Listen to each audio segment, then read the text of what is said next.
آج 8 محرم الحرام بروز جمعہ المبارک اللہ رب العزت کا فضل اور کرم ہوا کہ میرے اللہ نے مجھے اور آپ کو نماز جمعہ کے لیے بر وقت مسجد میں آنے کی سعادت عطا فرمائی ہے۔ نماز جمعہ کے لیے قبل از وقت مسجد کے اندر آنا اس کا بہت بڑا اجر ہے۔ اللہ رب العزت کے حبیب جناب نبی کریم صلی اللہ علیہ وسلم کے فرامین کے مفہوم کے اندر یہ بات بالکل واضح ہو جاتی ہے کہ جو بندہ نماز جمعہ پڑھنے کے لیے مسجد کے اندر سب سے پہلے آتا ہے، میرا اللہ ایسے شخص کو ایک اونٹ قربانی کرنے کا ثواب عطا فرماتے ہیں، اور جو دوسرے نمبر پہ آتا ہے میرا اللہ اس کو ایک گائے قربانی کرنے کا ثواب عطا فرماتے ہیں، اور جو بندہ تیسرے نمبر پہ آتا ہے میرا اللہ اس کو ایک بکرا ذبح کرنے کا ثواب عطا فرماتے ہیں۔ یعنی آپ اور میں بر وقت مسجد کے اندر آ گئے ہیں تو پکی بات ہے انشاءاللہ آج ہمارے نام اعمال میں ایک اونٹ قربانی کرنے کا ثواب تو ہمیں ضرور مل جائے گا۔ باقی محرم الحرام کا مہینہ یہ بڑی عظمت والا مہینہ ہے۔ اللہ رب العزت نے اس ماہ مبارک کو بڑی عظمت عطا کی ہے، بلکہ یوں کہہ لیجئے کہ میرے اللہ نے محرم الحرام کی 2 حیثیتیں رکھی ہیں۔ میرے اللہ نے اپنے برگزیدہ بندوں میں سے جس بندے کے اوپر بھی جو انعام کیا ہے، انبیاء میں سے ہے، بزرگوں میں سے ہے، آپ تاریخ اٹھا کے دیکھیں، جس کے اوپر بھی میرے اللہ نے جب کبھی کوئی انعام کیا ہے وہ انعام میرے اللہ نے محرم الحرام کے مہینے میں کیا ہے۔ اور جو دشمن خدا ہے، جو دشمن دین ہے، میرے اللہ نے جس کے اوپر عذاب نازل کیا، جس کے اوپر لعنت کی ہے، آپ تاریخ کا مطالعہ کریں، وہ لعنت بھی میرے اللہ نے محرم کے مہینے میں کی ہے۔ یعنی آپ یوں کہہ سکتے ہیں کہ نیک لوگوں کے لیے یہ رحمت کا مہینہ ہے اور برے لوگوں کے لیے یہ میرے اللہ کی جانب سے پکڑ کا مہینہ ہے، عذاب کا مہینہ ہے۔ اس کی مثال آپ سمجھ لیں گے۔ اللہ رب العزت نے جناب آدم علیہ السلام کو پیدا فرمایا۔ آدم علیہ السلام کو پیدا فرمانے کے بعد جب فرشتوں کو حکم دیا نا اسجدوا لآدم، آدم علیہ السلام کے لیے ایک بہت بڑا انعام تھا کہ میرا اللہ ان کو تمام مخلوق کے لیے مسجود بنا رہے تھے، مسجود ملائک بنا رہے تھے۔ علماء فرماتے ہیں یہ عظمت آدم علیہ السلام کو جس مہینے میں ملی وہ مہینہ محرم الحرام کا تھا۔ اچھا، جب آدم علیہ السلام کو جن فرشتوں نے سجدہ کیا وہ تو کامیاب ہو گئے، اور جس نے انکار کیا وہ تھا ابلیس لعین مردود۔ میرے اللہ نے اس کے اوپر غصہ کیا اور اس کو کہا فخرج فإنک رجیم، نکل جا، دفع ہو جا اپنے قرب سے، اپنی جنت سے۔ میرے اللہ نے جس کو نکالا وہ ابلیس لعین مردود تھا، اس کو اپنی جنت سے نکالا تو یہ مہینہ محرم الحرام کا تھا۔ یہ آدم کے لیے یہ رحمت بن گیا اور ابلیس کے لیے یہ زحمت بن گیا۔ بالکل اسی طرح نوح علیہ السلام کے زمانے میں نوح علیہ السلام کی قوم کے اوپر عذاب آیا، طوفان نوح آیا۔ جو نوح علیہ السلام کے ماننے والے تھے وہ کشتی میں بیٹھ کے اسے طوفان سے پار کر گئے، اور جو نوح علیہ السلام کے ماننے والے نہیں تھے ان کے لیے وہ طوفان عذاب کا سبب بنا۔ تو جو یہ طوفان نوح آیا تھا، کشتی کے اندر جو لوگ پار ہوئے تھے وہ لوگ پار ہونے والے محرم الحرام کے مہینے میں پار ہوئے، اور جن لوگوں کے اوپر عذاب آیا جو عذاب کے اندر بہہ گئے، پانی کے اندر بہہ گئے، اور وہ لوگ سارے کے سارے ان کے اوپر بھی یہ محرم ہی کا مہینہ تھا۔ جناب ابراہیم علیہ السلام کو آگ میں ڈالا گیا، آگ کے اندر ڈالا گیا۔ اللہ رب العزت نے ابراہیم علیہ السلام کو اپنا خلیل بنایا ہے، تو خلیل بنانے والا مہینہ محرم الحرام کا ہے۔ اور جناب ابراہیم علیہ السلام کے مقابلے کے اندر جو وقت کا بادشاہ نمرود تھا، جس کو میرے اللہ نے عذاب یہ دیا کہ اس کے دماغ کے اندر مچھر گھس گیا تھا، اور وہ مچھر سے پھر اس کے اوپر جوتے برسوائے تھے۔ یہ جوتے برسوانے والا مہینہ بھی محرم الحرام کا تھا۔ یعنی اس مہینے کے اندر میرے اللہ نے نیک لوگوں کے لیے بڑی رحمتیں کی ہیں۔ موسیٰ علیہ السلام اور ان کی قوم کو فرعون کے عذاب سے نجات دی۔ موسیٰ علیہ السلام کی فرعون وہ سمندر کے اندر چل رہے تھے، پیچھے سے فرعون آ گیا، موسیٰ کو اور موسیٰ کے ماننے والوں کو میرے اللہ نے نجات دی۔ مہینہ محرم الحرام کا تھا، فرعون اسی وقت اسی پانی میں غرق ہو گیا تو مہینہ محرم الحرام کا تھا۔ یعنی جو اللہ کے پیارے ہیں ان کے لیے یہ مہینہ بڑی رحمتوں والا ہے، اور جو اللہ کی رحمت سے دور ہے، جنہوں نے اللہ کی نافرمانیاں کی ہے، ان کے لیے یہ مہینہ بڑا مشقتوں والا ہے۔ بہرحال اللہ رب العزت نے مجھے اور آپ کو یہ مہینہ عطا کیا ہے، یہ میں نے اور آپ نے دیکھنا ہے کہ ہم اس میں اللہ کی عبادت کر کے اس مہینے کو اپنے لیے رحمت کا مہینہ بناتے ہیں، یا اس مہینے کے اندر ہم گناہ کر کے اللہ کی رحمت سے دور ہوتے ہیں۔ آج 8 محرم الحرام ہے، 2 دن کے بعد 10 محرم الحرام آئے گا، جس کو یوم عاشورہ کہا جاتا ہے۔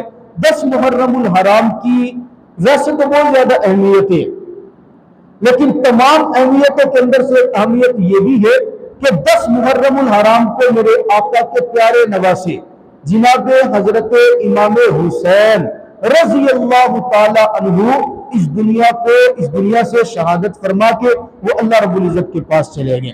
تو شہادت امام حسین یہ سانحہ واقعہ کربلا وہ بھی 10 محرم الحرام کو پیش آیا۔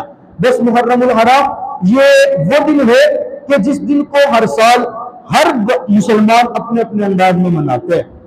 ہر مسلمان کوئی امام حسین رضی اللہ تعالیٰ عنہ کی سیرت کو بیان کرتے ہیں، کوئی امام حسین رضی اللہ تعالیٰ عنہ کا مقام بیان کرتا ہے، کوئی امام حسین کے غم کے اندر اپنی سینہ کو بھی کرتا ہے اور ماتم کرتا ہے۔ بہرحال محبت کا اظہار کرنا ہر بندے کے اپنا اپنا طریقہ ہے۔ ہم نے کیسے محبت کرنی ہے حضرت امام حسین رضی اللہ تعالیٰ عنہ سے، کیونکہ حضرت امام حسین رضی اللہ تعالیٰ عنہ کی محبت ایمان کا حصہ ہے۔ جس کے دل میں امام حسین کی محبت نہیں ہے نا، یہ بندہ تو کامل مومن ہو بھی نہیں سکتا۔ آپ صلی اللہ تعالیٰ علیہ وسلم کا فرمان ہے نا، یا اللہ میں حسین سے محبت کرتا ہوں، تو بھی اس سے محبت کرنا، اور جو قیامت کی صبح تک حسین سے محبت کرے گا نا اللہ تو اس سے بھی محبت فرمانا۔ یعنی آپ اندازہ کریں حضرت امام حسین سے محبت پر میرے آقا نے اللہ سے درخواست کی، اللہ جو حسین سے محبت کرے تو اس سے محبت کرنا، اور جو حسین سے بغض رکھے اللہ تو اس سے بغض رکھنا۔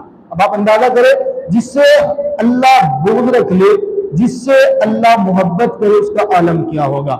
امام حسین رضی اللہ تعالیٰ عنہ سے تمام صحابہ میرے آقا کی محبت میں محبت کرتے تھے۔ حضرت ابوبکر صدیق رضی اللہ تعالیٰ عنہ مرتبہ نماز پڑھا کے مسجد نبوی سے نکلے، آپ صلی اللہ تعالیٰ علیہ وسلم دنیا سے پردہ فرما چکے تھے۔ امام حسین رضی اللہ کو چھوٹے سے ہیں، باہر بچوں کے ساتھ کھیل رہے ہیں۔ حضرت ابوبکر صدیق رضی اللہ عنہ کی نظر پڑی، نظر پڑتے ہی بڑی محبت کے اندر اٹھایا، گود کے اندر اٹھا کر کہا ابن علی، یہ بیٹا تو علی کا ہے لیکن شبہن للنبی، مشابہ ہے میرے پاک پیغمبر کے۔ علماء فرماتے میرے آقا کے یہ 2 نواسے ہیں نا، حضرت امام حسن اور امام حسین۔ امام حسن سر سے لے کر گردن تک میرے آقا کے مشابہ تھے، اور امام حسین گردن سے لے کر پاؤں کے ناخن تک ان کا پورا بدن وہ میرے آقا کے مشابہ تھا۔ ان کی چال، ان کے جسم کا رنگ، ان کا جسامت یہ میرے آقا کی جسامت کے مطابق تھی، آقا کے بالکل مشابہ تھے، اور آپ صلی اللہ تعالیٰ علیہ وسلم کو ان سے اتنی محبت تھی۔ امام حسین رضی اللہ تعالیٰ جب پیدا ہوئے میرے آقا نے اپنے ہاتھ سے گھٹی امام حسین کو دی۔ ایک مرتبہ آپ صلی اللہ علیہ وسلم اپنے حجرے کے اندر تشریف فرمائے، ساتھ ہی میرے آقا کے حجرے کے ساتھ جناب فاطمہ الزہرا رضی اللہ تعالیٰ کا حجرہ تھا۔ اندر گھر کے اندر سے رونے کی آواز ہے حضرت امام حسین کی اور امام حسن کی۔ میرے آقا جلدی سے اٹھے اور اٹھ کر سیدھے پہنچے، فاطمہ کیا ہوا؟ میرے بیٹے رو کیوں رہے ہیں؟ مجھ سے ان کا رونا برداشت نہیں ہوتا، یہ کیوں رو رہے؟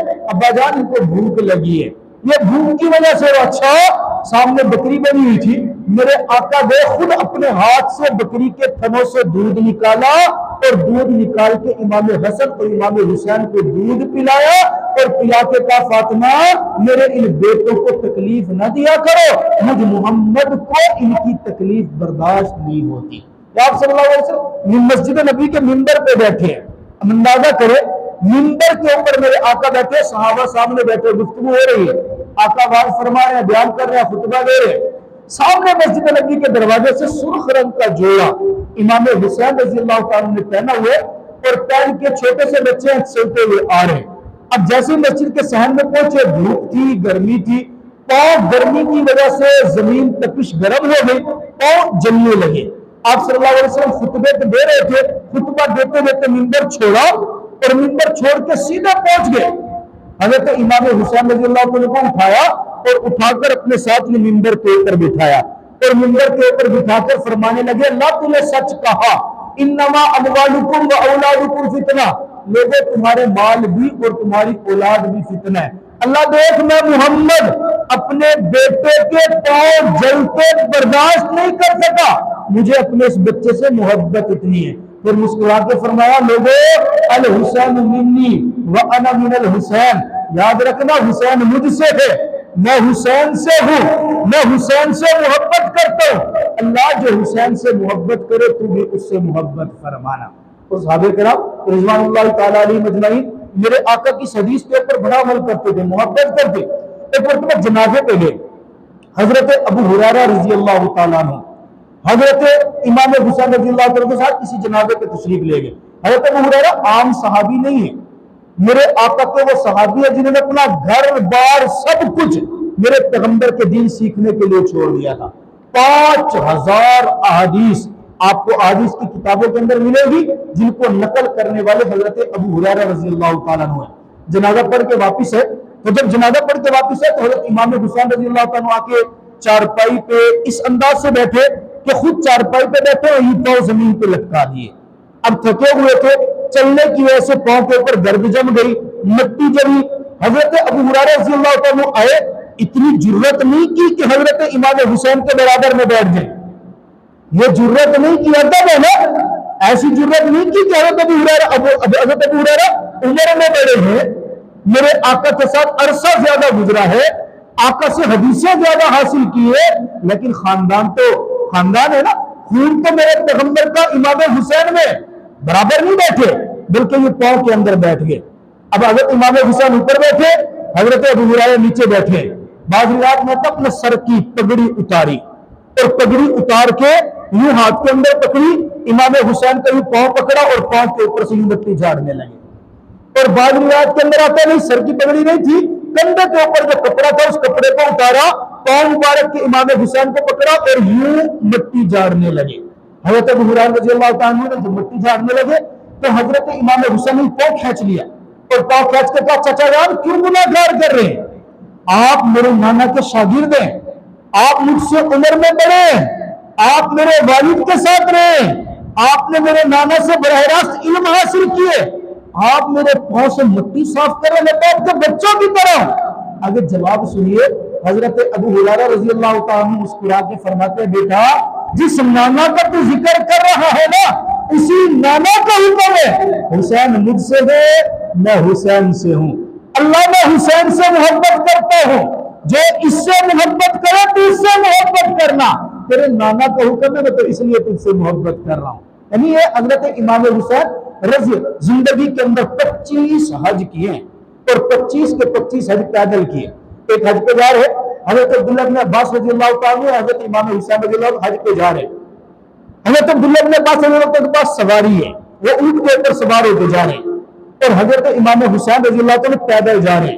انہوں نے دیکھا کہ امام حسین پیدل جا رہے ہیں حج کرنے کے لیے، سواری سے نیچے اترے، اونٹ پکڑا اور ساتھ لے، اے امام حسین آپ سواری لے لیجئے، میں پیدل چلتا ہوں، آپ کے پاس مجھے لگتا ہے سواری نہیں ہے۔ مسکرا کے کہتے ہیں، عبداللہ سواری تو ہے، لیکن میں نے جتنے حج کیے سارے پیدل کیے، مکہ سے مدینہ چلنا آسان کام نہیں ہے، اس دور کے اندر بھی جب چلتے تھے تو 16 یا 17 دن لگتے تھے۔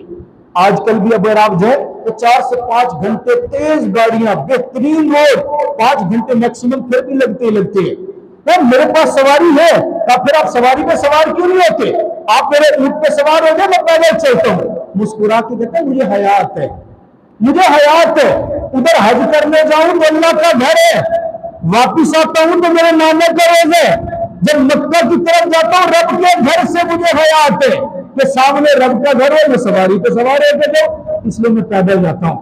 جب حج کر کے واپس آتا ہوں سامنے نانا گھر ہے اور روزے کو دیکھتا ہوں تو مجھے حیات ہے، اس لیے میں سواری پہ سوار ہونے کی ضرورت نہیں کرتا.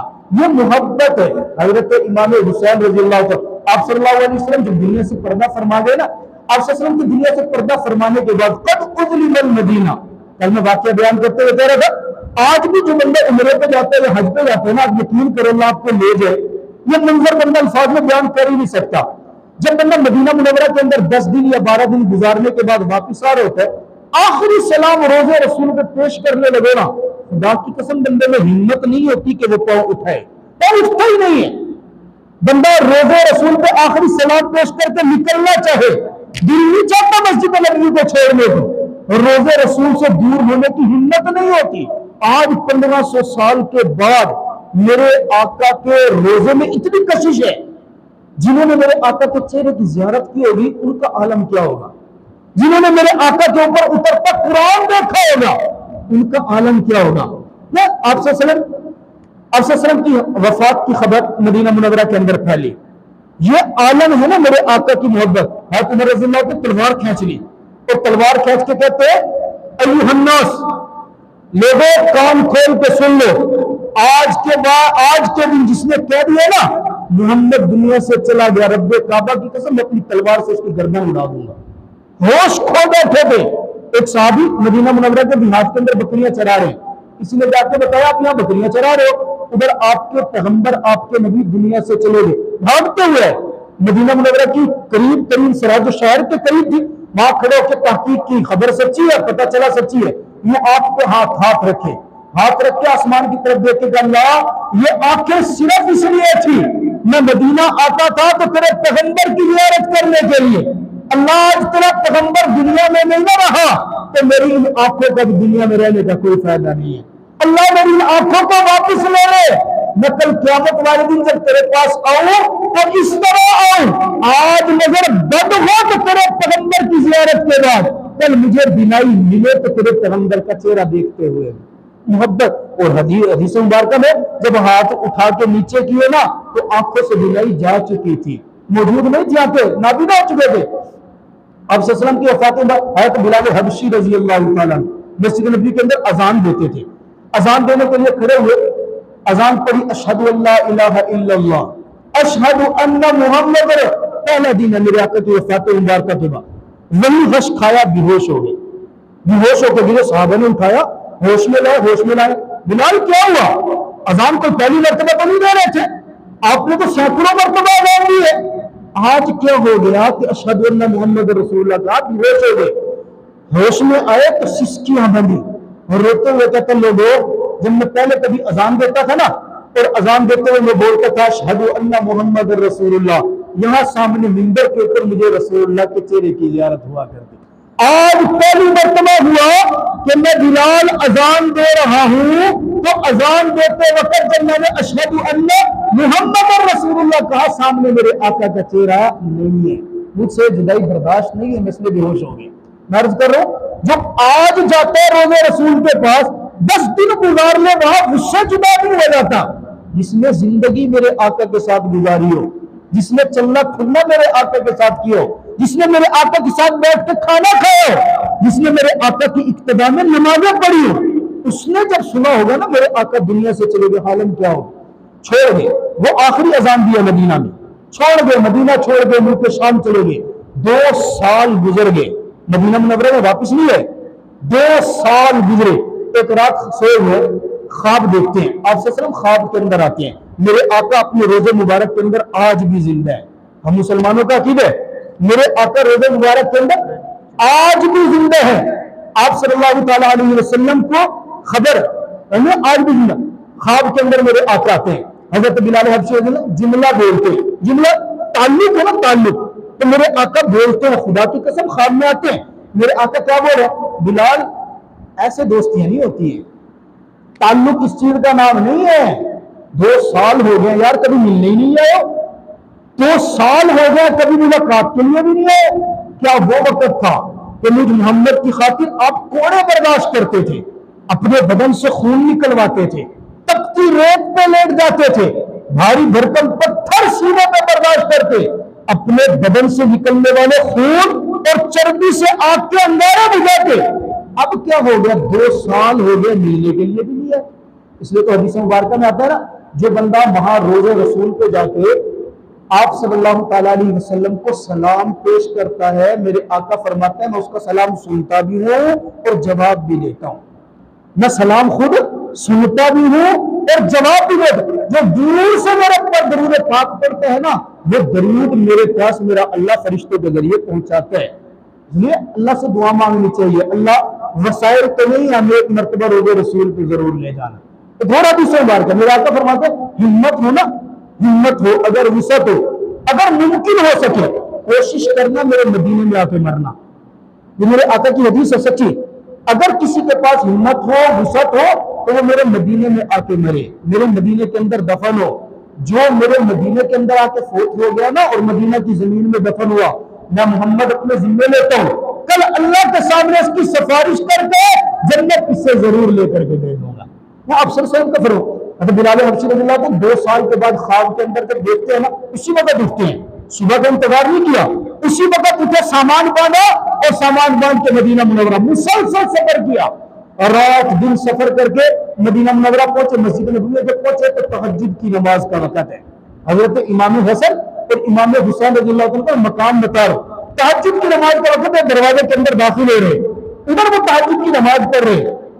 جیسے ان کی نظر پڑی نظر پڑتی ہوں مسجد کے اندر انہوں نے سلام پھیرا نا سلام پھیرا دیکھا حضرت بلال حبشی رضی اللہ عنہ اور بھاگتے ہوئے اور لپٹ کے رونے لگے. چچا جان کیا ہو گیا؟ ایک طرف میرے نانا تھے ایک طرف آپ ہمارے چچا تھے. میرے نانا تو چلے گئے اللہ کے پاس آپ ہمیں کیوں چھوڑ کر کے چلے گئے؟ ہم آپ سے آج بھی اتنی محبت کرتے جتنی اپنے نانا کے دور میں کرتے تھے. پیار و محبت کی باتیں ہوئی بالآخر پیار محبت کی باتیں کرتے کرتے فجر کی نماز کا اذان کا ٹائم ہو گیا. اب اذان کا وقت ہوا حضرت بلال حبشی رضی اللہ عنہ فرماتے ہیں میں بیٹھا تھا خاموش کہ مجھ سے اذان نہیں دی جاتی تھی اسی لیے تو میں نے مدینہ چھوڑا. حضرت امام حسین رضی اللہ عنہ اٹھے اور اٹھ کر کہتے ہیں چچا جان چلیے نا آج وہ اذان سنا دیجیے جو میرے نانا کے دور میں سنایا کرتے ہوئے. 3 دن تک لاش گھر میں پڑی رہی. 3 دن کے بعد حضرت عثمان غنی رضی اللہ عنہ کی بیوی جو پیغمبر کے خاندان سے نہیں ہے جو سادات میں سے نہیں ہے جو پیغمبر کا خون نہیں ہے وہ بھی پردے کے اندر آ کے چھت پہ کھڑے ہو کے صرف اتنا بولی لوگوں اب تو صبر کر جاؤ امیر المؤمنین شہید ہو چکے ہیں.